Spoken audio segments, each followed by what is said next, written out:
So I get questions all the time on how I built my fold-down workbench, because I built it before I started making YouTube videos. So when a neighbor said he was planning on building one, I asked him if I could build it for him instead so that I could make a video of it and give you all the opportunity to see how I did it.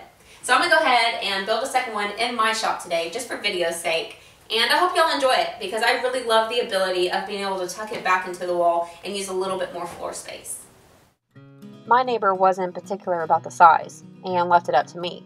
So when I found a scrap that looks like 3 feet by 4 feet, I thought it was a great size for a workbench, so I left it as is.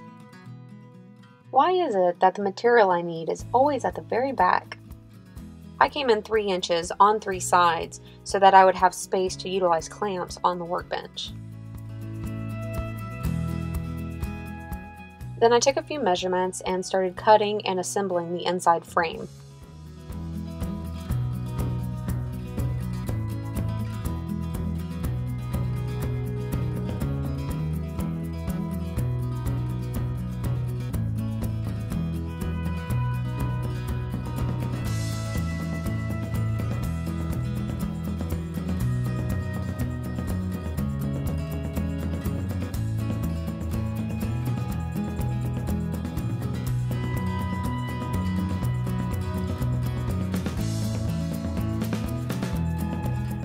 Before attaching it to the wall, I first figured out how high I wanted it, and then I drew a level line.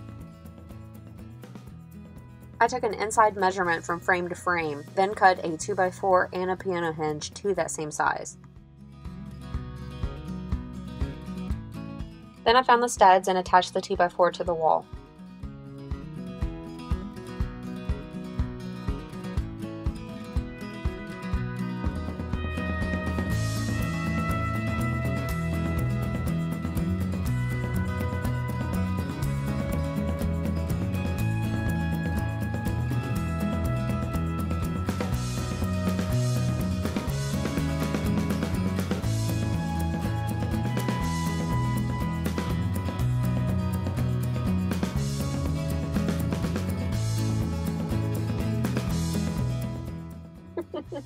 Whatever works, right?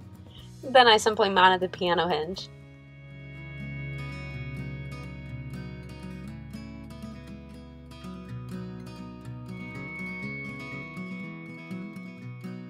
Next was to start making the legs, so I grabbed a few 2x4s and cut them to size, then rounded over the top so that they could easily rotate.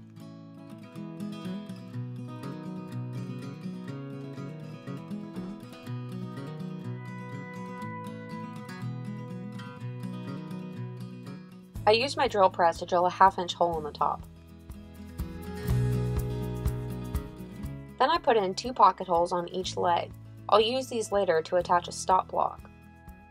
Next I needed to drill a 1/2 inch corresponding hole in the frame, and I saw a trick on Izzy Swan's channel to use a hole drilled at the drill press as a guide, so I clamped the leg in place and gave it a shot. I'd say that's pretty straight. Then I simply started attaching the hardware.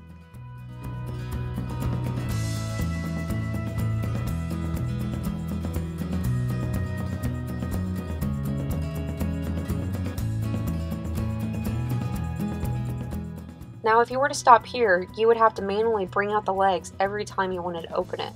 So to avoid that, I went ahead and attached a stop block, using those pocket holes that I drilled earlier.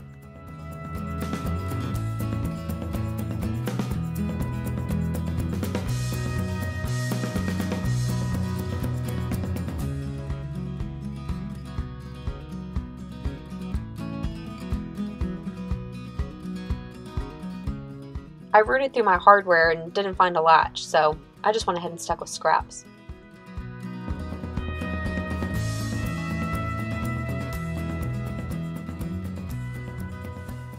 So all in all, I have about 4.5 hours in this. So it's very easily a project that can be done on a single Saturday. But I love the flexibility of it, not only for the additional floor space when I want it, but like this one, it's going to my neighbor. And all I have to do is remove these screws that are in the stud, then I can up and pick it up and put it wherever I want. So I love that. I think flexibility is really important in a shop. And of course the latching system you could always upgrade, but scraps work just fine too. If you would like more details, I do have a written tutorial posted on my blog, which is wilkerdues.com. But there's also a link in the description of the video for you. So let me know what you think about this in the comment section below, and I will see you soon.